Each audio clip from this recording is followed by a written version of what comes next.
સુરતમાં ફોરેક્સ ટ્રેડિંગના નામે લોકો સાથે છેતરપિંડી કરતો એક ઇસમ ઝડપાયો, જેમાં ફરિયાદી દ્વારા અલ્ફિન માર્કેટિંગ લિમિટેડ નામની ફોરેક્સ કંપનીમાં રોકાણ કરવાથી સારું વળતર મળશે તેવી લાલચ આપવામાં આવી હતી ને ત્યારબાદ ફરિયાદી દ્વારા 29,06,283નું રોકાણ કરાવવામાં આવ્યું હતું। ત્યારબાદ ઠગાઈની જાણ થતાં ફરિયાદી દ્વારા ફરિયાદ નોંધાવવામાં આવી હતી અને તપાસ બાદ આરોપી નીલધારા સેક્ટર 19 સુલવે નવી મુંબઈથી ઝડપાયો। આરોપીએ ઉપયોગમાં લીધેલ બેંક ખાતા પર એનસીસીઆરપી પોર્ટલ પર 9 ફરિયાદ થયેલી છે, જેમાં 1,11,17,586નું ટ્રાન્ઝેક્શન થયું છે।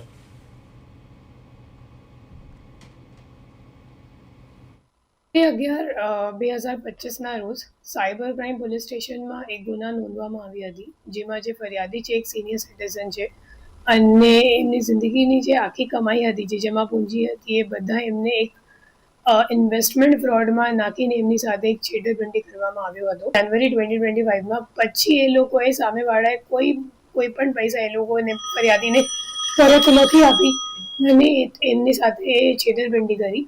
પછી જ્યારે એ લોકોએ ફોન ઉપાડવા પણ બંધ કરી દીધું ત્યારે ફરિયાદીએ 1930 પર કમ્પ્લેન્ટ કરીને એ લોકોની અમે લોકોએ ટીમ બનાવી અને આ ટીમ પછી નવી મુંબઈ ખાતેથી આરોપીને જે ધરપકડ કરી છે।